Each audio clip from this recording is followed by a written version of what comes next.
been converted into more modern Panzer 61s. So, there you have it. Also, quite a sexy looking beast, isn't she? But the looks are not all, so let's see why the Panzer 58 is a popular choice these days.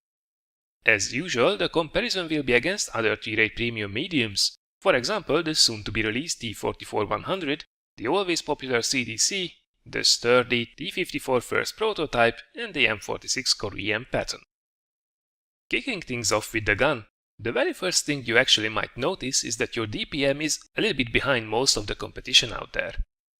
Now we are still in the same ballpark as the others, but the slightly lower alpha of only 240 damage per shot combined with an average rate of fire means that we are really not on top of the class here.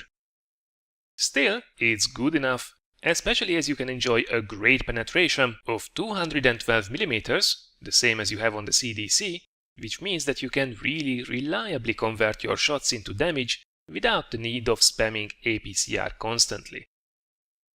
Further good news is that the shell velocity is once again the same as on the CDC, and 1000 meters per sec means that it will be a lot easier to hit the targets, making the gun even more reliable. This is further reinforced by the excellent dispersion values as well, making this thing good both as snapshots and also firing on the move, and the base accuracy of 0.35 meters with an aim time of 2.11 seconds isn't anything to be squinted either.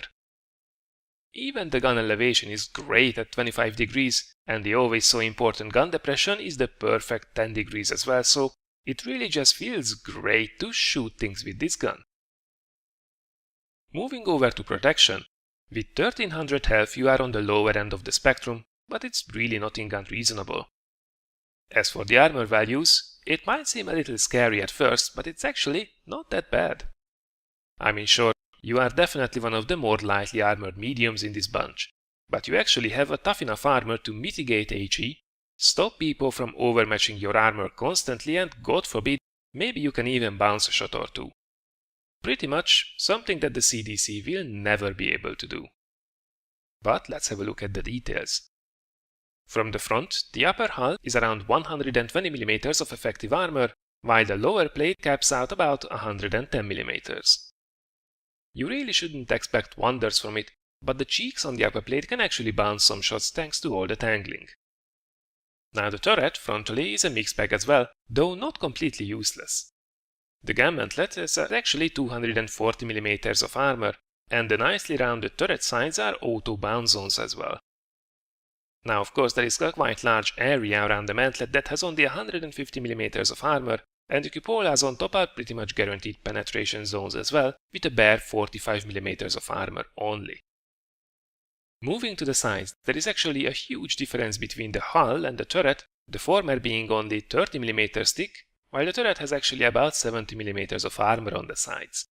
So, if you have some HE loaded, you know where to shoot.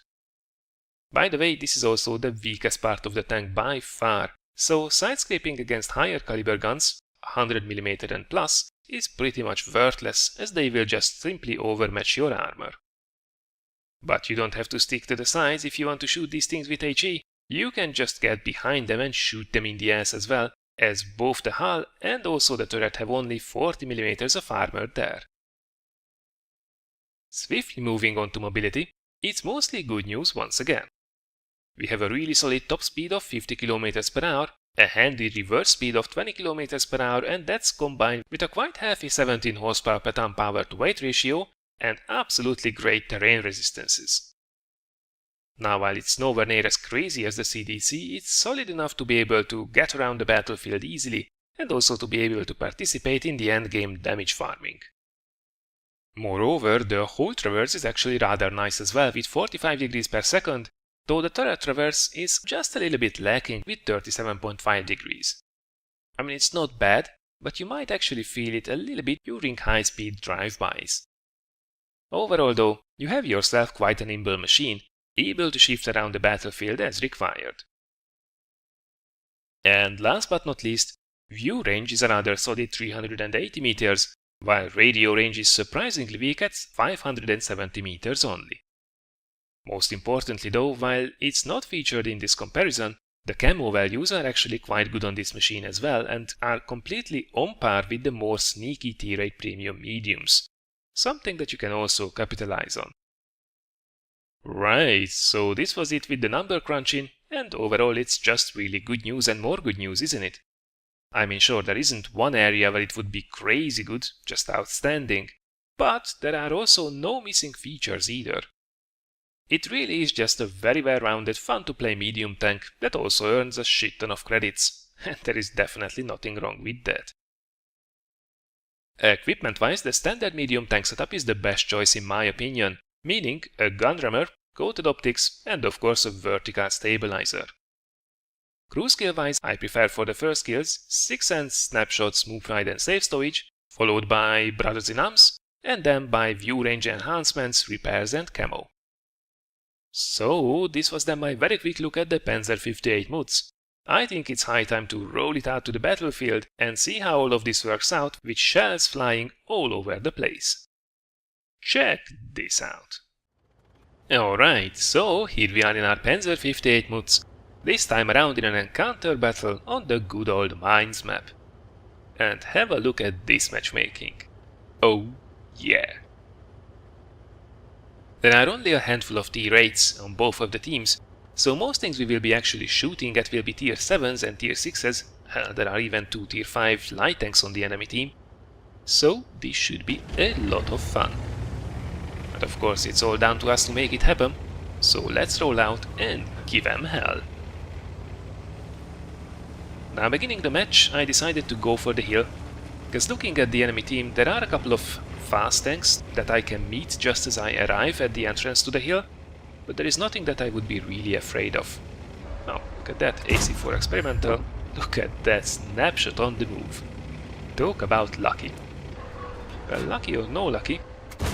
And another great shot on the move for into the Chaffee. This thing is actually really good with both snapshots and firing on the move, so you can definitely go for these quote-unquote lucky shots as well.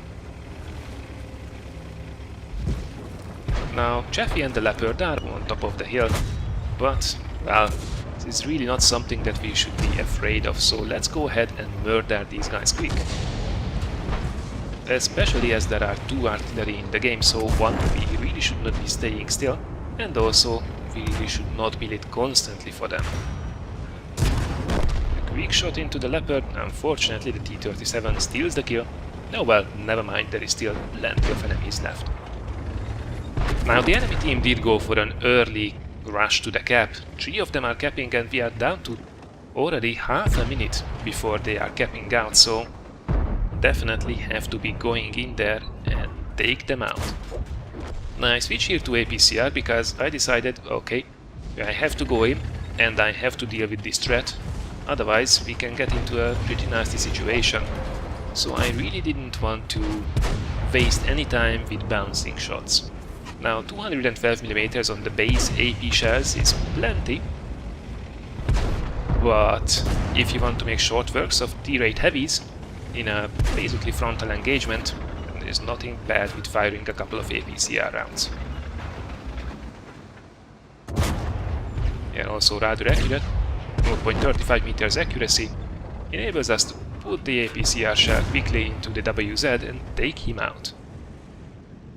Next up, it's the IS-6, and I feel the cap is now secure, so let's switch back to AP shells. Not waste any more credits.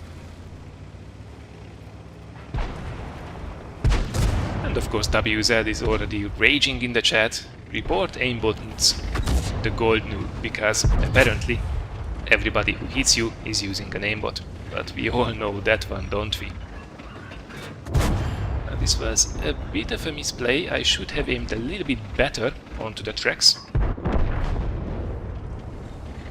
But never mind, T-43 is out. Now the IS-6 is looking into this direction. So you just have to wait a little bit until he is occupied. He tries to get the shot. In the meantime we can snap one casually into the Löwe. Oops, it seems IS-6 has been hit, so now is the time we can move forward and finish that guy off.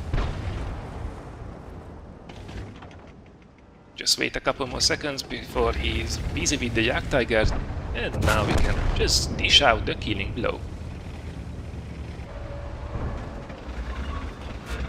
In the meantime, by the way, look at that, we already managed to mitigate 4 incoming shells.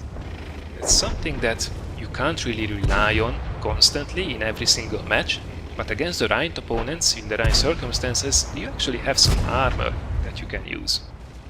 I decided to go all in on this super Pershing. The clock is ticking, the enemy team has completely melted in the first couple of minutes already, so now it's all about securing the damage. Quite often you will see that after a mediocre start to the game, where you can really make a difference and gather the damage experience and W and 8 scores, is the second half of the battle, and the enemy team is scrambling and everybody is scourging to get those shots in. Now if you are not in a fast machine with a good rate of fire, this can be very tricky to do. Luckily we are in the Mutz, so let's go ahead and murder the Charioteer and T-25.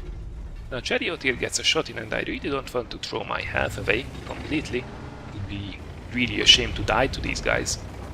So let's move into cover and then let's jump on the Charioteer to make sure the T-25 doesn't have enough time to jump on us.